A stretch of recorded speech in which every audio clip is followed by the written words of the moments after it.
सितंबर 2024 को western railway RPF station में एक लैपटॉप चोरी होने की रिपोर्ट लिखवाई जाती है क्योंकि ये लैपटॉप वंदे भारत ट्रेन से चोरी हुआ था। तो पुलिस इस रिपोर्ट को लिखकर तुरंत एक्शन लेती है और जिस दिन ये लैपटॉप चोरी हुआ था उस दिन वंदे भारत ट्रेन की सीसीटीवी फुटेज निकलवाई जाती है। तो कैमरे की मदद से देखा जाता है कि उस लैपटॉप के आसपास उस डेस्क पर एक संदिग्ध व्यक्ति घूम रहा था। उस व्यक्ति का चेहरा कैमरे में साफ आ जाता है और उसकी सीट नंबर भी पुलिस को मालूम चल जाती है। पुलिस उसकी सीट नंबर से उसकी बुकिंग डिटेल्स निकलवाती है, जहां पर उसके आधार कार्ड के साथ साथ उसकी कॉन्टैक्ट डिटेल भी मिल जाती है। अब अहमदाबाद रेलवे स्टेशन के बाकी सीसीटीवी फुटेज जब निकाले जाते हैं तो ये व्यक्ति रेलवे स्टेशन से बाहर जाता हुआ दिखाई देता है और उसके हाथ में दो ब्लू कलर के बैग भी थे। इस केस की जांच कर रहे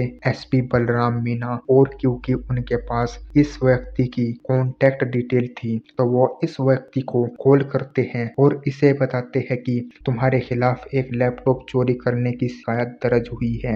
यह व्यक्ति सामने से पुलिस को कहता है कि वो लैपटॉप मेरे ही पास है, लेकिन मैंने उसको चुराया नहीं है, बल्कि ट्रेन में गलती से वो मेरे साथ आ गया था और जल्दी ही मैं वो लैपटॉप लौटाने के लिए पुलिस स्टेशन आ जाऊंगा। और उसके कुछ समय बाद यह व्यक्ति उस लैपटॉप को लेकर पुलिस स्टेशन आ जाता है। इस व्यक्ति का नाम हर्षित चौधरी था और इसकी उम्र तकरीबन 36 साल थी और ये पुलिस स्टेशन में आकर पुलिस को बताता है कि उस दिन बाय मिस्टेक ये लैपटॉप उसके साथ आ गया था और क्योंकि वो आर्मी में एक मेजर की पोस्ट पर है तो वो कभी चोरी नहीं कर सकता और वो इस लैपटॉप को वापस लौटा रहा है। अब यहाँ तक ये केस बिल्कुल साफ दिखाई दे रहा है कि क्योंकि यह व्यक्ति पेशे से आर्मी में मेजर था तो चोरी का तो कोई सवाल नहीं उठता, लेकिन यह केस यहाँ पर बंद हो सकता था अगर यह केस किसी और जांच ऑफिसर के पास होता।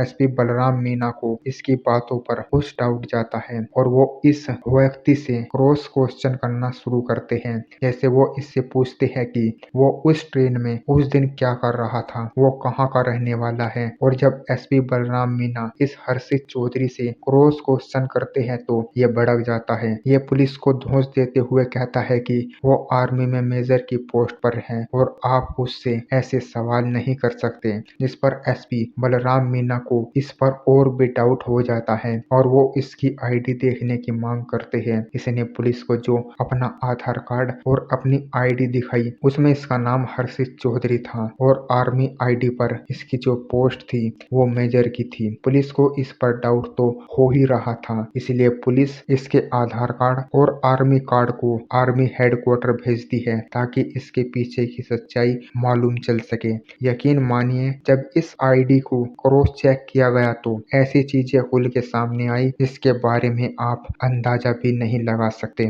तो चलिए आज की इस वीडियो में इस केस के पीछे की पूरी सच्चाई जानते हैं। तो एक तरफ तो एसपी बलराम मीना ने इसकी आर्मी आईडी और आधार कार्ड की डिटेल्स आर्मी हेडक्वार्टर भेजी ताकि उसके पीछे की सच्चाई मालूम चले। साथ ही इससे क्रॉस क्वेश्चन अभी भी जारी थे। बलराम मीना इससे पूछते हैं कि वो अहमदाबाद क्यों आया है। इस पर वो पुलिस को बताता है कि वो यहाँ पर शादी के लिए लड़की देखने के लिए आया है और आर्मी से वो इस बात के लिए 1 महीने की छुट्टी लेकर आया है। एसपी बलराम मीना उससे लीव ऑर्डर दिखाने को कहते हैं तो उसके जवाब कुछ गोलमोल थे और वो यहाँ पर वो फिर से पुलिस को इस बात की धमकी देता है कि वो एक आर्मी में रिस्पेक्टेड मेजर की पोस्ट पर है और आप उसके साथ ऐसा व्यवहार नहीं कर सकते। लेकिन उसका ये जो धौंस वाला व्यवहार था यही उसे फंसा रहा था। जितना ज्यादा वो अपनी धौंस पुलिस को दिखा रहा था पुलिस को उतना ही ज्यादा उस पर डाउट हो रहा था।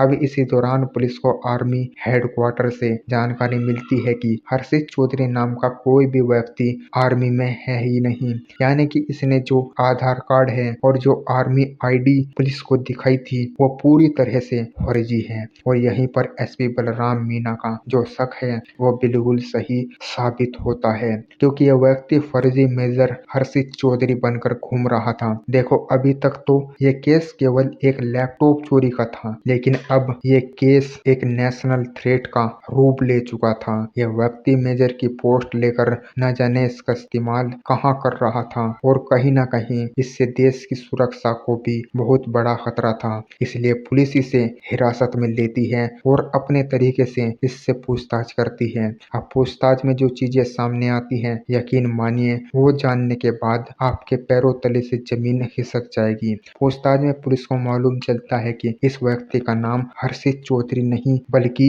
शहबाज अली है, यानी कि इसने हर्षित चौधरी का फेक आईडी और फेक आर्मी कार्ड बनवाकर लोगों को ठग रहा था। साथ ही पुलिस को मालूम चलता है कि इसके पिता रिटायर्ड आर्मी ऑफिसर है, यानी कि इन्होंने आर्मी में सर्व किया है और इसका भाई एयरफोर्स में है। साथ ही इसके बारे में मालूम चलता है कि ये अलीगढ़ के जबलपुर का रहने वाला है और पास्ट में इसने आर्मी में एज ए सोल्जर ज्वाइन किया था, लेकिन इसके अनडिसिप्लिन व्यवहार के कारण 2023 में इसे आर्मी से निकाल दिया गया था। साथ ही पुलिस को ये भी मालूम चलता है कि साल 2019 में इसकी शादी हो चुकी थी और इसके 2 बच्चे भी हैं। अब जब ये जांच चल रही थी उसी दौरान इसका मोबाइल पुलिस जब्त करती है और उस मोबाइल पर एक नंबर से कॉल आ रहा था। पुलिस उस कॉल को उठाती है और सामने से आवाज आती है एक लड़की की। लड़की से पूछा जाता है कि उसने किसे कॉल किया है,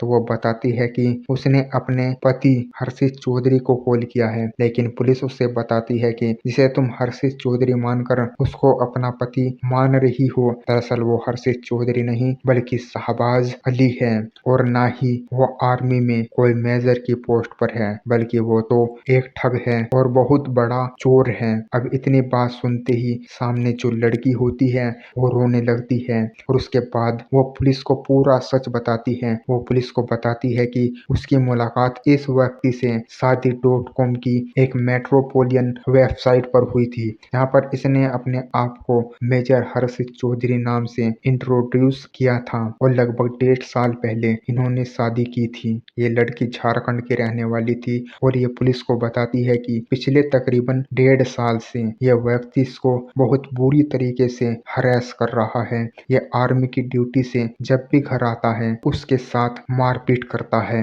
और फिर कुछ समय के बाद यह वापस चला जाता है और यह व्यक्ति अपनी पत्नी को ये बताकर जाता है कि वो अपनी ड्यूटी पर जा रहा है। अब यहाँ से ये जो पूरा केस है ये एक दूसरे एंगल में चला गया था। सबसे पहले पुलिस को ये केवल एक लैपटॉप चोरी का मामला लग रहा था, लेकिन उसके बाद यह फेक आईडी का मामला बन जाता है और उसके बाद यह मामला और भी बड़ा होने वाला था। अब पुलिस इस शहबाज अली के मोबाइल की जब पूरी जांच करती है और उससे शादी.com का डाटा निकाला जाता है तो ये देखकर पुलिस भी हैरान रह जाती है। दरअसल जब 2023 में इसे आर्मी से निकाल दिया गया था, इसके बाद से ये शादी.com पर बहुत ज्यादा एक्टिव था और वहां पर इसने अपनी प्रोफाइल मेजर हर्षित चौधरी के नाम से बना रखी थी। वहां पर इसने तकरीबन 160 से ज्यादा लड़कियों को कांटेक्ट किया था, जिसमें से तकरीबन 30 लड़कियों के साथ इसका कांटेक्ट हो भी गया था और उनमें से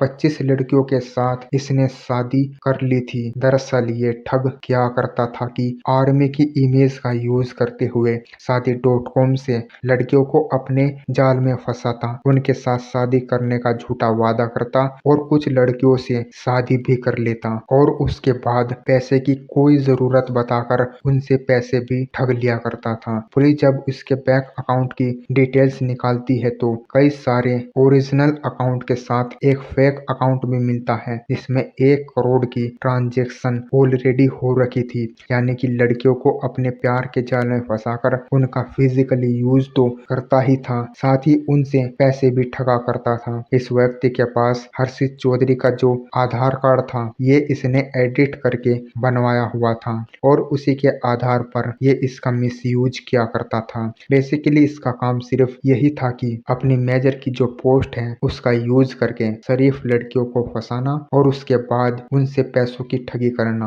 हालांकि इसके परिवार वालों ने इस बात की पुष्टि की है कि वो इस बारे में कुछ भी नहीं जानते। इस केस को सोल्व करने के लिए पुलिस ने 5 टीमें बनाई क्योंकि 30 लड़कियां ऐसी पाई गई जिनके साथ इसके संबंध थे। पुलिस को डाउट है कि कहीं ना कहीं यह व्यक्ति जो है नेशनल सिक्योरिटी पर भी एक खतरा बन सकता है। 5 टीमें इस केस की अभी भी जांच कर रही हैं और इसको पुलिस ने अरेस्ट कर लिया है। तो इस केस को देखने के बाद मैं आपको सिर्फ एक ही एडवाइस देना चाहूंगा, चाहे आप लड़के हो या फिर लड़की, आज के टाइम में पैसे ठगने के बहुत तरीके लोगों ने निकाल लिए हैं, जिसमें से ये भी एक बहुत बड़ा तरीका है। और इस ट्रैक में मोस्टली लड़कियां फंस जाती हैं क्योंकि उन्हें एक रेपुटेटेड और एक गवर्नमेंट जॉब वाला लड़का चाहिए।